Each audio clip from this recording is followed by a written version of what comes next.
Laddington's right here. Sorry about that. This is a review of my predictions on the opening weekend of the Premier League. If you consider Monday night part of the weekend, I don't really know about that. Let's get cracking on into this. Arsenal could not beat Sunderland.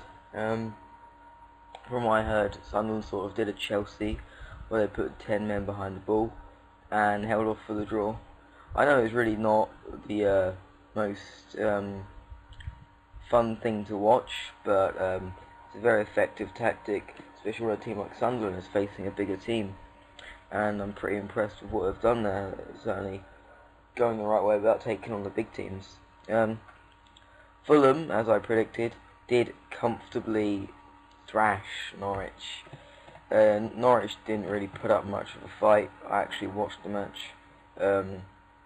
Just their defence just could not handle Fulham's passing play, and it's difficult to tell whether it was because Fulham was so good or Norwich was so bad.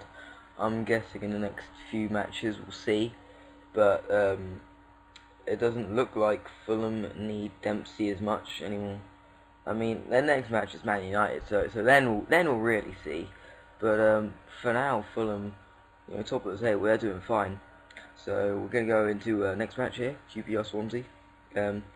Swansea did thrash QPR, which was the complete opposite of what I was expecting. I was expecting Swansea to be, strong, relegation candidates, and QPR to even maybe push in the top half of the table. However, it really doesn't look that way. QPR spent quite a bit on getting loads of players in, and it hasn't paid off. Whereas Swansea's new players are very effective for them, and they could do very well this season.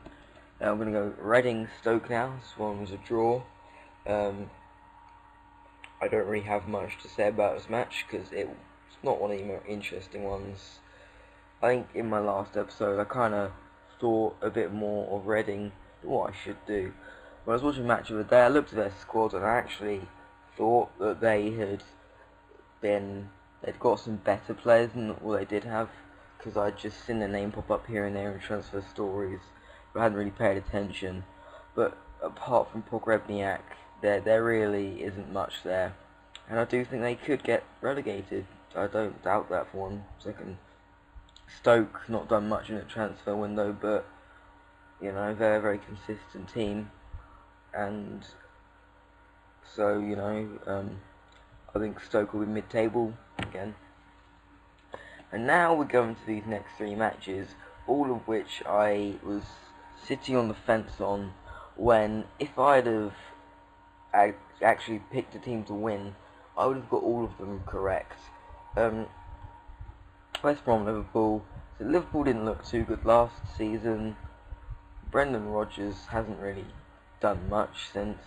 I think Joe Allen isn't amazing, and he's quite overrated.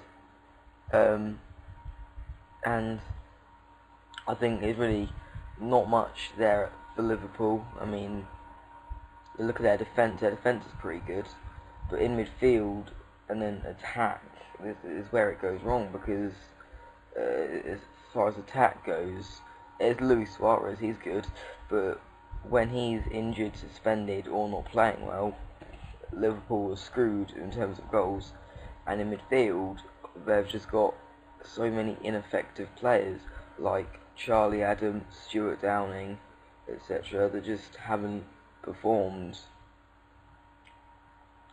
And West Brom quietly going about their business. They've got a pretty good team, and I think won't be relegation candidates. I think they'll go well about their business this season. But there's much to be desired from Liverpool if they want to push for Europe. The next match is West Ham against Aston Villa. I sort of agree with what Robbie Savage said about Villa, how they could go down, and I would go out on a limb and predict them to be relegated, which I don't know. I mean, as a Colchester United fan, I know Lambert as a manager quite well, and he is very good, but he doesn't look like he'd really done much with Aston Villa. Like, he would have been a lot better off just staying at Norwich, you know. And West Ham, I think West Ham will narrowly escape relegation this season. I don't think their squad's amazing, but they've got some classy players in there that should be enough to keep them in the league. The reason why I didn't expect Newcastle to beat Tottenham was because my fantasy football told me that Cabaye and Barr probably weren't going to play, and they both played the match. I'm pretty annoyed. I suppose I should have checked what sort of chance was that they were playing, but you know, I didn't think they would. And you know, I think I was robbed of that one. We're talking about teams, you know.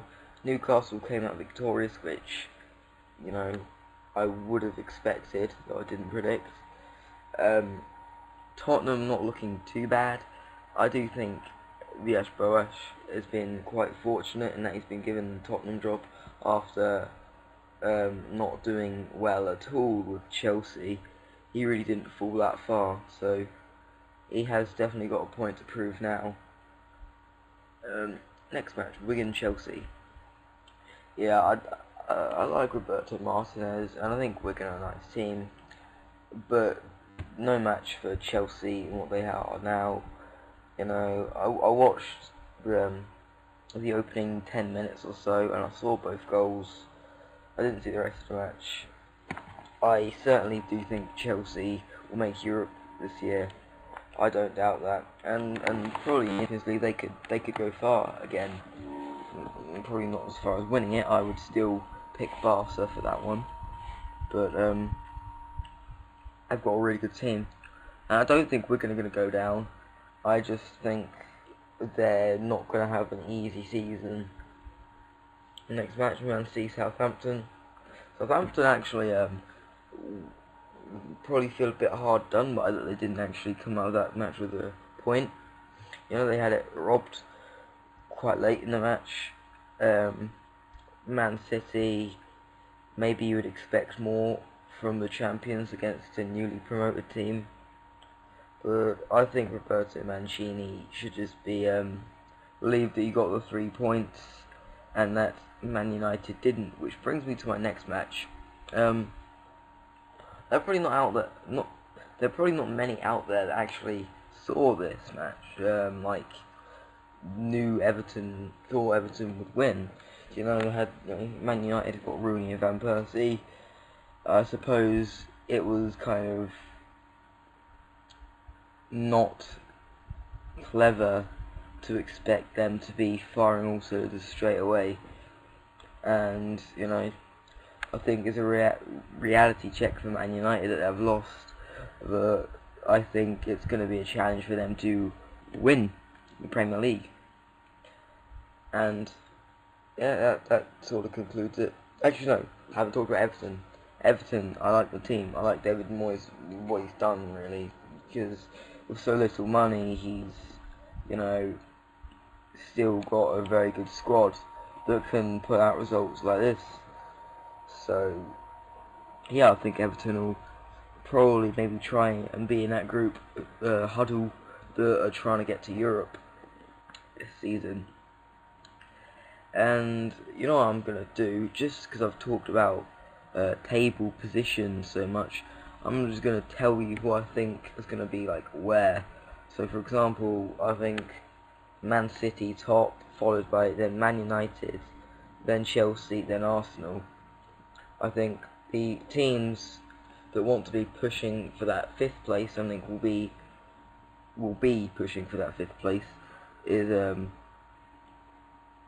Newcastle, Tottenham, Fulham, and Everton.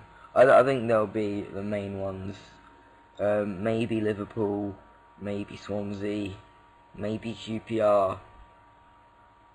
But you know, I think time will tell about that.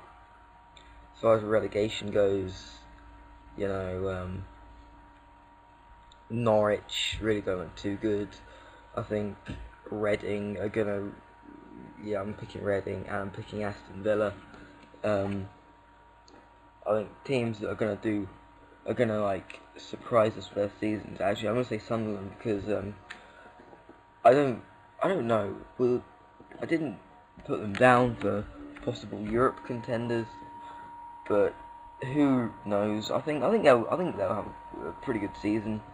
As with Swansea, you know, I don't think second season syndrome's gonna get them. I think they're gonna, you know, I think they could shock some big teams. You know, um, I think Wigan can probably do what they did last season and take out one or two giants. Um, and that I think is about it for this episode. I've only got 4 points. I would like 1 point in the season to have a full green list. However, we can't always have it our way, and I can't have it my way. But that's it for this episode. I have no idea how long I've been talking for, so I'm just gonna let you get on with whatever you're doing on YouTube's now. Anyway, yes, I call it the YouTubes. I'm an old person. Anyway, that is goodbye, and I will put out the predictions for next thing at some point. I don't know when I could be bothered, which might be some time. And I'm gonna say goodbye this time, and I'm gonna mean it this time, so goodbye.